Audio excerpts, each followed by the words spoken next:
खबरी हम लोगों को मिला और जब तक खबरी नहीं मिलेगा तब तक हम लोग जनता के बीच में काम नहीं करेंगे और काम नहीं करेंगे तो किस मुख से जाएंगे वोट मांगने के लिए। वोट मांगने के लिए आपको काम दिखाना पड़ेगा, काम जब दिखाइएगा तभी वोट अपना मांग पाइएगा। और रही बात यहाँ जिस मीटिंग में हम लोग बैठे हुए हैं तो हम चाहते हैं कि भाई मोदी जी को ही सरकार बनाया जाए, इसलिए कि कोई ऐसा परिवार नहीं होगा बिहार को जिसको किसान निधि सम्मान नहीं मिलता होगा, फ्री राशन नहीं मिलता होगा और सब तरह से लॉ एंड ऑर्डर भी बहुत अच्छा है। तो हम चाहेंगे कि भाई मोदी जी की सरकार बने और इस सरकार बनाने के लिए लोजपा आर के प्रत्याशी श्रीमती बीना देवी जी के हेलीकॉप्टर छाप पर मोहर लगाकर भारी से भारी मतों के से विजयी बनावे। और विश्वास करने की बात है, नेता को हम लोग चुन लेते हैं, वोट देते हैं और वोट के समय ही ओरिजिनल विश्वास होती है। इसलिए आप कहां भटके हैं, क्या कर रहे हैं, उससे मतलब नहीं है। वोट के समय में अगर सही जगह पे सही से वोट करेंगे तो सही सरकार बनेगी और सही सरकार बनेगी तो सही विकास आपका होगा। इन्हीं बातों के साथ हम अपनी वाणी को आग्रह करेंगे कि हम समर्पित कार्यकर्ता यहाँ बैठे हुए हैं, कृपया आप हम लोगों को यह चुनाव जीतने का मंत्र थोड़ा सा बताइए और हम लोग उस पर तन मन धन दिल से आपके साथ समर्पित है। जय हिंद। इसलिए कोरोना काल जो 1.5 साल तक चला, आना जाना बंद, ट्रेन बंद, बस बंद, उसमें फ्री अनाज आपके घर घर भेजा। उसके बाद भी जब उसने देखा कि नहीं इससे काम नहीं चलेगा तो अनाज को परमानेंट के लिए हमारे घर में चलाया। और एक बात ध्यान दीजिए, 200 के बाद उसको मालूम हुआ कि बिहार का लोग अरवा चावल नहीं खाता है। जब किसी ने कह दिया कि अरवा चावल नहीं खाता, उसको बेच देता है, कुछ करता है, तो राती सारे मिलों को बुलाकर इसके इस बारे में दिनेश बाबू आपको बताएंगे। दिनेश बाबू दिन बता रहे थे कि कैसे राती मिलों को बुलाकर जो चावल का घोटाला होता था उसको उसने बंद करके और उसना चावल हमारे बिहार के घर घर में आने लगा, जिसको बड़े लोग बोरा में बंद करके खाते अपने बड़े आदमी को बताते थे, वो बड़े आदमी अब घर घर में गरीबों के घर में वो चावल जा रहा है राशन का।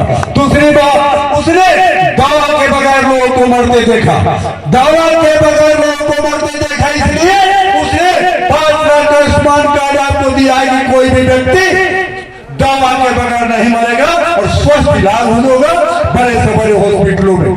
तीसरी बात, आज किसान को प्रत्येक 1 महीना के बाद 2000 रुपया खाता में डायरेक्ट आता है। खाता जो खुलवाया नरेंद्र मोदी ने, कितनी ईमानदारी पूर्वक जानता था कि बिहार में बिचौलिया लोग रुपया खाने वाले हैं, इसलिए उसने वीडियो से सीओ से और तमाम लोगों को फटकारते हुए सीधा जाइए खाता में रुपया, किसी भी बैंक पे जाइए आपका रुपया वहां हाजिर है। और मैं कहना चाहूंगा आप लोगों से, एक जमाना था कि 2 मिनट 4 मिनट 15-20 मिनट के लिए तो बिजली आता था तो हम लोग मोबाइल चार्ज करने के लिए व्याकुल हो जाते थे।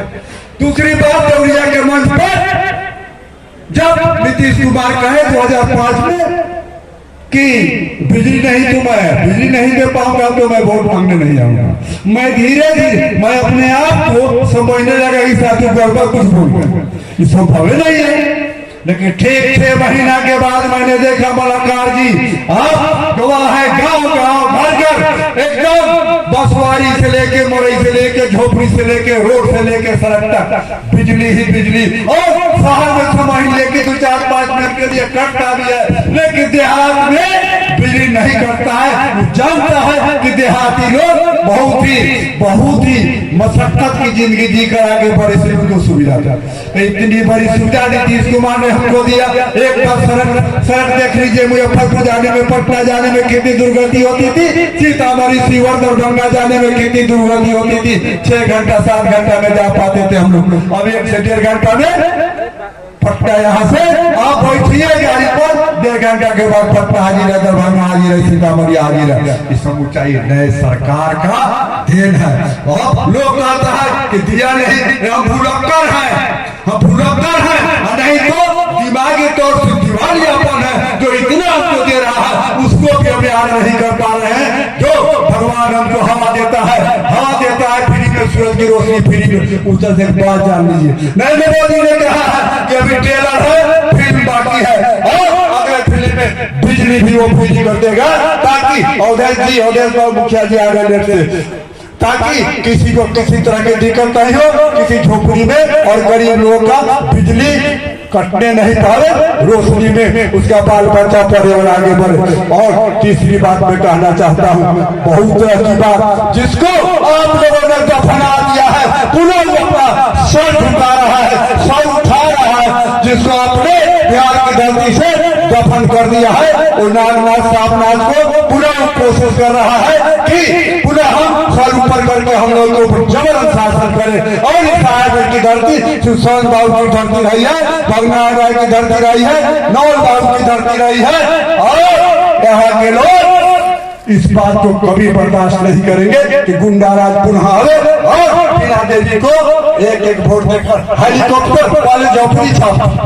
अब झोपड़ी खत्म, अब हम लोग हेलीकॉप्टर का सैर करेंगे, और हेलीकॉप्टर छाप पर एक एक वोट देकर हम लोग बिना देवी को जिताने का काम करेंगे। ये बिहार के साधारण आदमी का टिकट नहीं है, ये रामविलास जी जो जन जन के नेता हुआ करते थे, उनके बेटा चिराग पासवान का ये सिंबल है, और चिराग पासवान को हम लोग आगे स्थापित करेंगे, और शंभू गुप्ता जी स्थापित वैशाली से होंगे, जनतंत्र की धरती वैशाली से होंगे, बिना देवी जीतेगी, और चिराग पासवान भारत में नए चेहरा के रूप में उभरेंगे। इन्हीं चंद शब्दों के बाद मैं शब्द विराम करता हूँ। जय हिंद, जय साहेब की जनता, जय श्री शरण बाबू की जनता, जय भगनाथ राय की जनता, जय नवल बाबू की जनता।